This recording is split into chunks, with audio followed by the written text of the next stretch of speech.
Hello students, आपका स्वागत है हमारे यूट्यूब चैनल हिंदी ज्ञान पर।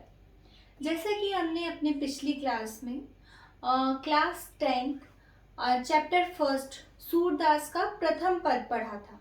आज हम पढ़ेंगे सूरदास का द्वितीय पद। हम सभी जानते हैं कि यहाँ हम पढ़ रहे हैं भ्रमर गीत। भ्रमर गीत में गोपियों और उद्धव के मध्य जो संवाद हुआ था उसी का कुछ अंश आपके पाठ्यक्रम में सम्मिलित है। तो यहाँ गोपियां उद्धव के ऊपर व्यंग्य करते हुए कहती है, मन की मन ही मांझ रही। क्या कह रही है? हमारी मन की जो बातें थी, गोपियां काफी लंबे समय से कृष्ण का इंतजार कर रही थी, लेकिन कृष्ण ने स्वयं ना आकर अपनी जगह उद्धव को योग का संदेश लेकर भेज दिया था। उनके इस कार्य से गोपियां बहुत ही अधिक व्यथित थी, बहुत ही अधिक दुखी थी। वो उद्धव से कहती है कि हमारे मन की बातें मन की मन ही मांझ रही। मांझ यानी मन में ही रह गई। हमारे मन की बातें, इतने समय तक हम श्री कृष्ण से दूर रहे, अभी तक हमारे मन में बहुत सारी ऐसी बातें थी जो हम श्री कृष्ण को बताना चाहते थे, लेकिन श्री कृष्ण स्वयं नहीं आए, उन्होंने तुम्हें भेज दिया। इस कारण हमारे मन की जितनी भी बातें थी वो हमारे मन में ही रह गई। मन ही मांझ रही, मन में ही रह गई। आगे वे कहती है, कहिए जाए कौन पे उधो। हे उद्धव, अब हम अपने मन की सारी बातें किससे कहने जाए? कहिए जाए, कहने जाए, कौन पे, किससे, उद्धव। हे उद्धव, हम अपने मन की बातें किससे कहने जाएं? ना ही परत कही। तुम हमारे मन की बातें कहने के लिए हमें उचित पात्र नहीं लगते हो। क्यों? क्योंकि उद्धव जो है वो योग साधना में विश्वास करता है, जबकि गोपियां जो है वो प्रेम की उपासक है। तो वो कहती है कि इसीलिए हमें अपने मन की बातें कहने के लिए तुम उचित पात्र दिखाई नहीं देते हो। आगे वे कहती है, अवधि आधार आस आवन की। अवधि, कौन सी अवधि? उनके विरह की अवधि। जब तक कृष्ण उनसे दूर रहे उस समय की अवधि उन्होंने इस आधार पर, आधार पर, आस आवन की, किस आधार पर व्यतीत की? आस, आशा में, आवन की, आने की, श्री कृष्ण के आने की आशा में उन्होंने ये जितना भी समय था उनके विरह का, वो सब कुछ उन्होंने व्यतीत किया। कहते हैं तन मन विथा सही। विथा अर्थात व्यथा। हमारे तन और मन दोनों ने ही सभी प्रकार की व्यथाओं को, सभी प्रकार की वेदनाओं को सहन किया। क्यों सहन किया? उनके कृष्ण के आने की आशा में। हमें ये विश्वास था कि कभी ना कभी श्री कृष्ण अवश्य आएंगे और हमारा जो विरह है वो एक ना एक दिन समाप्त अवश्य होगा। इस आधार पर हमारे मन ने अभी तक, तन और मन दोनों ने ही अभी तक सभी प्रकार की व्यथाओं को, कष्ट को सहन किया। आगे वो कहती है, अब इन जोग संदेशनी सुनी सुनी। क्या है? अब इस योग के संदेश को सुनी सुनी, सुन सुनकर, विरहिणी विरह दही। विरहिणी यहाँ आया है गोपियों के लिए। तो कहती है कि अभी तक तो हम इंतजार कर रहे थे कि श्री कृष्ण आएंगे और हमारी विरह वेदना को समाप्त कर देंगे, लेकिन उन्होंने क्या किया? योग का संदेश लेकर तुम्हें भेज दिया। तो अब इस योग के संदेश को बार बार सुन सुनकर हम विरहिणियों का, विरहिणी कहा जाता है जो विरह को सहन करने वाली स्त्री हो, तो कहती है हम विरहिणियों को विरह दही, दही का अर्थ होता है जलाना, तो कि हम विरहिणी स्त्रियों को विरह जला रहा है। क्यों जला रहा है? योग के संदेश को बार बार सुनने से विरह जो है हम विरहिणी स्त्रियों को जला रहा है। आगे वे कहती है, चाहती हुती, चाहती थी, गुहार जित ही थे। हमने जहां से प्रेम की गुहार लगाई, जिससे हम प्रेम की अपेक्षा करते थे, उतते धार बही, किससे प्रेम की अपेक्षा करते थे? श्री कृष्ण से। लेकिन उन्होंने क्या किया? उत्ते, वहां से धार बहा दी। किसकी धार बहा दी? योग के संदेश की धारा बहा दी। हम तो श्री कृष्ण से हमने क्या किया था? प्रेम के लिए गुहार लगाई थी, लेकिन उन्होंने बदले में क्या करा? योग की धारा प्रवाहित कर दी, अर्थात योग का संदेश लेकर उन्होंने उद्धव को भेज दिया। वो कहती है सूरदास अब धीर धरहि क्यों, मर जा दान लही। यहाँ सूरदास गोपियों के माध्यम से कहते हैं कि गोपियां उद्धव को संबोधित करी, कह रही कि अब हम धीर अर्थात धैर्य धरहि, धैर्य क्यों धारण करें, क्यों? मर जा दान लही। मर्यादा का ही जब कृष्ण ने पालन नहीं किया, कौन सी मर्यादा? प्रेम की मर्यादा का जब श्री कृष्ण ने ही पालन नहीं किया, तो अब हम धैर्य क्यों धारण करें? प्रेम की मर्यादा क्या होती है कि अगर कोई प्रेमी अपनी प्रेमिका को प्रेम करता है, अगर प्रेमिका अपने प्रेमी को प्रेम करती है, तो प्रेमी को भी उसका प्रतिदान देना ही होता है। लेकिन गोपियों ने तो तन मन से श्री कृष्ण को अपना सर्वस्व सौंप दिया, लेकिन श्री कृष्ण ने उनके प्रेम के बदले में योग का संदेश उनके पास भेज दिया। इसीलिए गोपियां कहती है कि जब श्री कृष्ण ने ही प्रेम की मर्यादा का पालन नहीं किया, तो अब हम धैर्य क्यों धारण करें? यहाँ हम देख सकते हैं सुनी सुनी 2 बार आया है, तो यहाँ पर पुनरुक्ति प्रकाश अलंकार है। पुनरुक्ति प्रकाश, इसी प्रकार आप कह सकते हैं कि सूरदास जी की जो भाषा है वो ब्रज भाषा है, और यहाँ पर उन्होंने सुनी सुनी में पुनरुक्ति प्रकाश अलंकार का प्रयोग किया है। यहाँ हम देख सकते हैं अवधि अधारा सावन की, यहाँ पर अनुप्रास अलंकार है। मैं आशा करती हूँ कि आपको मेरा ये वीडियो पसंद आया होगा। अगर आपको वीडियो अच्छा लगा है तो लाइक, शेयर एंड सब्सक्राइब जरूर कीजिएगा। Thank you. अब हम देखते हैं सूरदास का तृतीय पद। इस पद में गोपियां जो है वो उद्धव के समक्ष अपने प्रेम की एक निष्ठता को प्रकट करती है कि उनके प्रेम में कितनी दृढ़ता है। वो कहती हैं, हमारे हरि हारिल की लकड़ी। हारिल कहा जाता है एक पक्षी को। हारिल ऐसा पक्षी होता है जो सदैव अपने पंजों में एक लकड़ी को पकड़ के रखता है। सोते जागते दिन रात उसके पंजों में वो लकड़ी अवश्य ही रहती है। तो वो कहते हैं कि हमारे हरि, हमारे लिए जो श्री कृष्ण है, वो हारिल पक्षी की लकड़ी के समान है। जिस प्रकार हारिल पक्षी दिन रात यानी दिन में सदैव अपने पास में वो लकड़ी को दबाए रखता है, उसी प्रकार हमने भी दृढ़ता से श्री कृष्ण को अपने मन में बसा रखा है।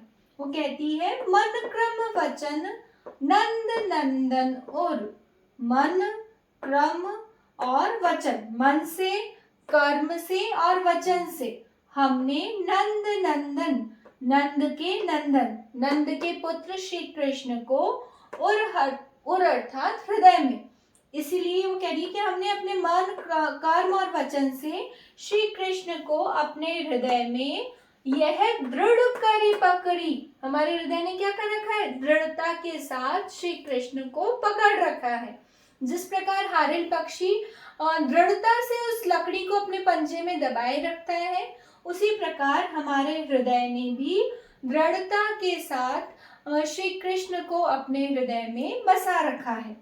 आगे वो कहती है, जागत सोवत, जागते हुए, सोवत अर्थात सोते हुए, स्वप्न दिवस निसी, जागते हुए, सोते हुए, स्वप्न में और दिन में और रात में हमारा मन क्या करता है? कान्हा कान्हा जकरी, सिर्फ और सिर्फ कान्हा कान्हा नाम का ही रट लगाए रहता है। जक अर्थात रट। हमारा जो मन है दिन रात जागते हुए, सोते हुए, स्वप्न में सिर्फ और सिर्फ कान्हा के ही नाम की रट लगाए रखता है।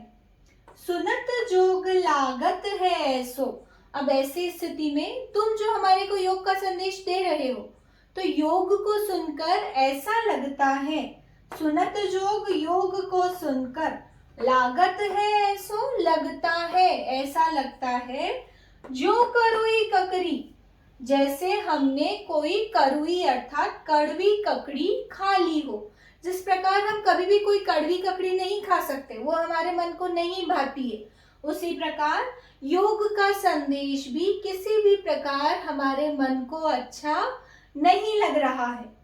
आगे वो कहती हैं, सूतो व्याधि हमको ले आए। व्याधि कहा जाता है बीमारी को।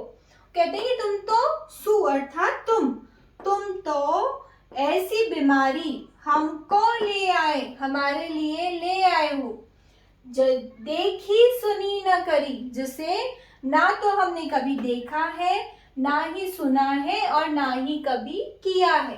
क्यों? क्योंकि वहां तो सभी श्री कृष्ण के प्रेम के उपासक थे। तो कहते हैं कि यहाँ हमने ऐसी बात को, ऐसे योग को न तो कभी देखा है, ना ही कभी सुना है और ना ही कभी किया है। कहती है, यह तो सूरत नहीं ले सौंपो। वो भी क्या कहती है कि हे उद्धव, ये जो तुम योग की बातें कर रहे हो, ये योग का जो संदेश है, ये तो तुम उन्हीं को दो जिनके मन चक्री, जिनका मन क्या है, चक्री के समान घूमता रहता है, जिनका मन चंचल होता है, उन्हीं लोगों को तुम ऐसा योग का संदेश दो। हमारा मन तो क्या है, हमारे मन ने तो दृढ़ता के साथ श्री कृष्ण को पकड़ रखा है और श्री कृष्ण के अतिरिक्त अब हमारा मन किसी अन्य की उपासना नहीं कर सकता। तो यहाँ हम कह सकते हैं, एक तो सूरदास जी की भाषा ब्रज भाषा है, सरल सहज बोधगम्य है। सूरदास जी ने यहाँ गोपियों की प्रेम के प्रति जो दृढ़ता है, एक निष्ठता है, उसे प्रकट किया है। यहाँ हम देख सकते हैं हमारे हरिहारल, यहाँ पर अनुप्रास अलंकार है। इसी प्रकार हम देख सकते हैं करुई ककरी, यहाँ पर भी अनुप्रास अलंकार है। इस प्रकार हम कह सकते हैं कि यहाँ इस पद में गोपियों की प्रेम के प्रति एक निष्ठता अभिव्यक्त हुई है। अब इसके बाद हम देखेंगे सूरदास जी का जो अंतिम चतुर्थ पद है आपके सिलेबस में, उसे। अब हम पढ़ते हैं सूरदास का अंतिम चतुर्थ पद।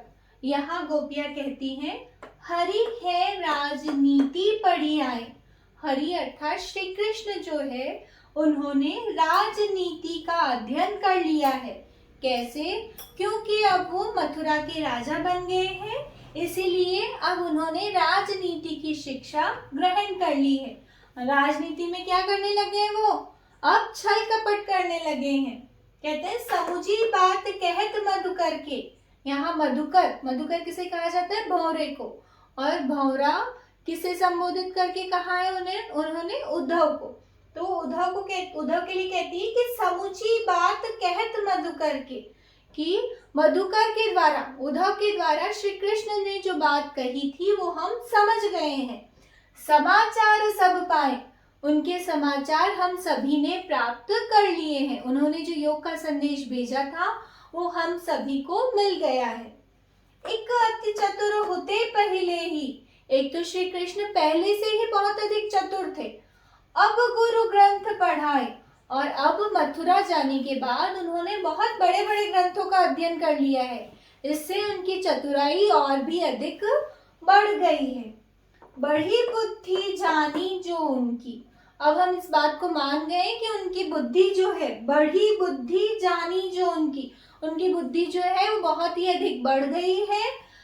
जो संदेश पठाए, इसलिए उन्होंने क्या है, ये जानते हुए भी कि हम श्री कृष्ण के प्रेम के उपासक हैं, उन्होंने क्या किया, जो संदेश पठाए, हमारे लिए योग का संदेश भेज दिया है।